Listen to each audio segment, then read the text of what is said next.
شخص داخل ہوا. سعد بن زرارہ رضی اللہ تعالیٰ عنہ نے کہا کہ مصعب اب خیر نہیں. ان کے ہاتھ میں نیزہ تھا اور وہ یوں چلتے ہوئے آ رہے غصے کی حالت میں. سعد رضی اللہ تعالیٰ عنہ نے کہا کہ ان سے بات کیجیے. تو مصعب بن عمیر رضی اللہ تعالیٰ عنہ نے بہت ہی حکمتانہ انداز میں کہا. ان کی خوبصورتی یہ تھی کہ ان کو سیکھنے کا بہت شوق تھا. وہ جب قید سے پہلے بھی وہ رسول اللہ صلی اللہ علیہ وسلم کوشش کرتے تھے کہ میں زیادہ سے زیادہ رسول اللہ صلی اللہ علیہ وسلم کے پاس رہوں, ان سے سیکھتا رہوں. انہوں نے دوبارہ مجھے قید کرنے کی کوشش کی کہ جو مجھے ہاتھ لگانے کی کوشش کرے گا میں اس کو ختم کر دوں گا. Welcome back. ہم نے پیغمبر صلی اللہ علیہ وسلم کی ڈپلومیٹک کوالٹیز کو اسٹڈی کیا. اور بتائیے کہ ہمارے پیغمبر کی ہجرت کے ٹائم پر وہ کون سی ایسی کوالٹیز تھیں جو کہ آج کل کی مینجمنٹ, کارپوریٹ افیئرز میں لوگ استعمال کر سکتے ہیں. اڈیپٹیبلٹی, ایجلٹی, ڈیسیجن میکنگ بھی ایک ایسا ایٹریبیوٹ ہے جو آج کل کی دنیا میں بہت ضروری ہے.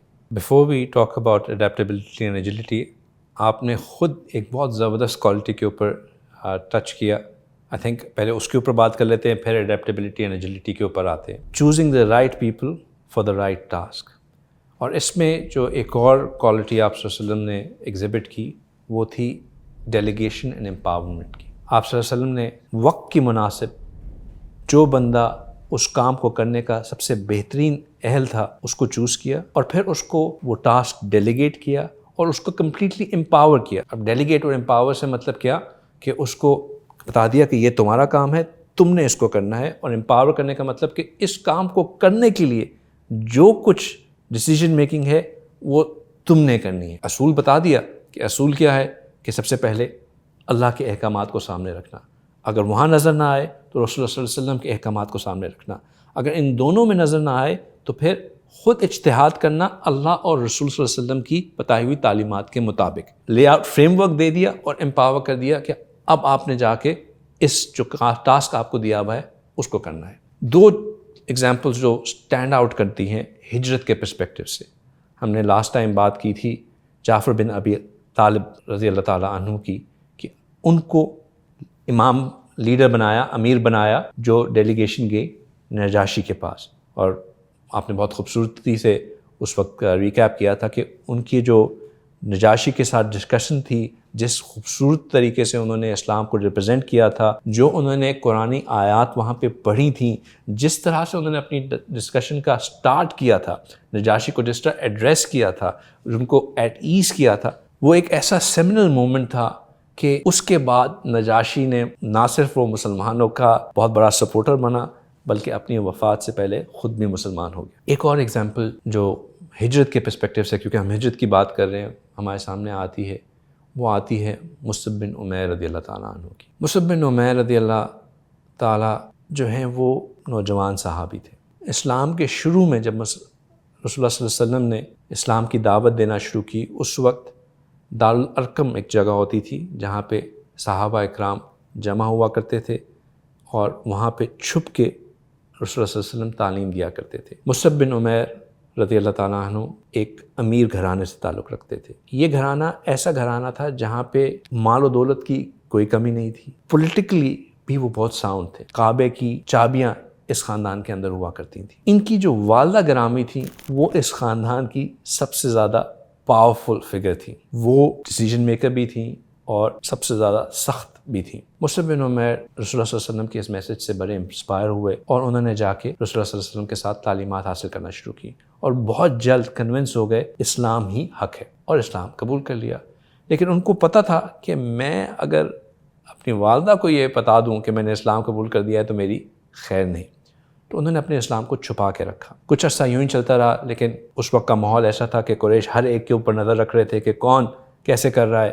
ایک دن قریش نے دیکھ لیا کہ مصعب بن عمیر رضی اللہ تعالیٰ عنہ جو ہیں وہ نماز پڑھ رہے ہیں اور اس طرح جیسے کہ نبی پاک صلی اللہ علیہ وسلم عبادت کر رہے ہیں ویسے عبادت کر رہے ہیں. بات ہوتے ہوتے ان کی والدہ تک پہنچ گئی. ان کی والدہ بہت ناراض ہوئیں اور انہوں نے یہ کہا, ڈیسائیڈ کیا کہ میں مصعب کو قید کر لیتی ہوں. اور تو کوئی سزا نہیں دی, انہوں نے مصعب بن عمیر رضی اللہ تعالیٰ عنہ کو انہی کے گھر میں قید کر دیا. مصعب بن عمیر کچھ عرصہ قید میں رہے اور پھر جب ان کو خبر ملی کہ اب مسلمانوں کی ایک جماعت نجاشی کے پاس جا رہی ہے, ابسینیا جا رہی ہے, حبشہ ہجرت کرنے لگی ہے, تو وہ گھر سے بھاگ گئے اور اس جماعت کو جوائن کر لیا جنہوں نے حبشہ جانا تھا. کچھ عرصہ وہ حبشہ میں رہے. آپ صلی اللہ علیہ وسلم کی ان کی خوبصورتی یہ تھی کہ ان کو سیکھنے کا بہت شوق تھا. وہ جب قید سے پہلے بھی وہ رسول اللہ صلی اللہ علیہ وسلم کوشش کرتے تھے کہ میں زیادہ سے زیادہ رسول اللہ صلی اللہ علیہ وسلم کے پاس رہوں, ان سے سیکھتا رہوں. سوال بھی کرتے رہتے تھے اور سیکھتے بھی رہتے تھے.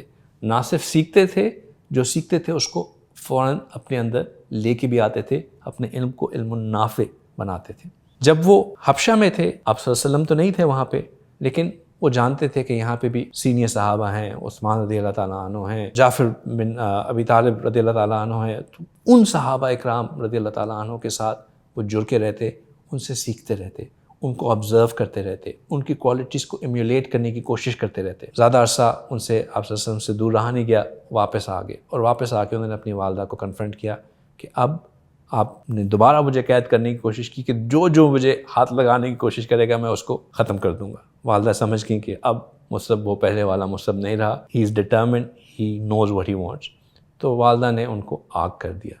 اب وہ مصعب جو ایک زمانے میں روز نیا کپڑا بدلا کرتے تھے, سب سے زیادہ اچھی خوشبو ان سے آیا کرتی تھی, وہ مصعب صحابہ اکرام نے دیکھنا شروع کیا کہ اب بالکل پھٹے ہوئے کپڑوں میں, پیون لگے ہوئے کپڑوں میں آ رہے ہیں, کہیں سے کپڑا پھٹا ہوا ہے, کہیں سے کچھ. تو صحابہ اکرام دیکھ کے ان کو بہت دل برداشتہ ہوتا. آپ صلی اللہ علیہ وسلم نے ایک دفعہ ان صحابہ کو تسلی دی کہ تم دل برداشتہ نہ ہو, یہ تو بہت عارضی چیز ہے, بہت جلد ایسا وقت آئے گا کہ تم صبح پہنو گے وہ شام میں نہیں پہنو گے, جو شام میں پہنو گے وہ اگلے دن نہیں پہنو گے. صحابہ اکرام نے اس وقت پوچھا یا رسول اللہ کیا ہم اس حال میں بہتر ہیں یا ہم اس وقت بہتر ہوں گے؟ آپ صلی اللہ علیہ وسلم نے کہا کہ تم اس حال میں بہتر ہو, کیونکہ اس حال میں رہ کے صبر کر کے جو تمہیں آگے ملے گا اس وقت شاید تم اس آبجیکٹیو سے سلپ اوے کر جاؤ. خیر, بیک ٹو مصعب رضی اللہ تعالیٰ عنہ. مصعب رضی اللہ تعالیٰ عنہ قرآن کے بھی بہت بڑے شوقین تھے. قرآن کو سیکھنا, خوبصورت آواز میں پڑھنا ایک ان کا فیوریٹ پاس ٹائم تھا. رسول اللہ صلی اللہ علیہ وسلم کے قریب رہ کے سیکھنا. اب جب مدینہ سے یا یثرب سے جب ڈیلیگیشنز آ رہی, اور جو سیکنڈ ٹائم اراؤنڈ جب اوس اور خزرج دونوں کی ڈیلیگیشن موجود تھیں اور دونوں نے ایمان لایا, تو انہوں نے اس وقت یہ بھی کہا کہ رسول اللہ ہم ایمان تو لے آئے ہیں, لیکن ہم یہ دیکھتے ہیں کہ اگر ہم جا کے آپ کے میسج کو پہنچائیں گے تو اتنا افیکٹو نہیں ہوتا. آپ ہمارے ساتھ اپنے کسی ساتھی کو کیوں نہیں بھیج دیتے کہ وہ جا کے وہاں پہ ایمان کو لوگوں کے اندر ایمان کی دعوت دیں, ان کو تلقین کریں. جو بڑے صحابہ اکرام تھے, سینئر صحابہ اکرام تھے, ان کے دل میں شاید یہ آیا ہو کہ بڑی رسپانسبلٹی ہے, پوری ایک نئی کمیونٹی کو آن بورڈ کرنا ہے, تو شاید رسول اللہ صلی اللہ علیہ وسلم ہمیں چوز کریں. آپ صلی اللہ علیہ وسلم کی ویژن, آپ صلی اللہ علیہ وسلم کی فورسائٹ کہ آپ صلی اللہ علیہ وسلم نے مصعب بن عمیر رضی اللہ تعالیٰ عنہ کو ڈیلیگیٹ کیا کہ یہ کام آپ نے کرنا ہے. And what a right choice it was. Musab bin Umair رضی اللہ تعالیٰ عنہ مدینہ شریف میں سعد بن زرہ رضی اللہ تعالیٰ عنہ کے ساتھ رہنا شروع کیا, اور لوگوں کو چھوٹی چھوٹی ڈیلیگیشنز میں جا کے دعوت دینا شروع کی. کچھ عرصہ اسی طرح کام چلتا رہا. ایک دن وہ کچھ اپنے ساتھیوں کے ساتھ بیٹھے ہوئے تھے کہ ایک دم سے ایک شخص داخل ہوا. سعد بن زرہ رضی اللہ تعالیٰ عنہ نے کہا کہ مصعب اب خیر نہیں, ٹو دی افیکٹ.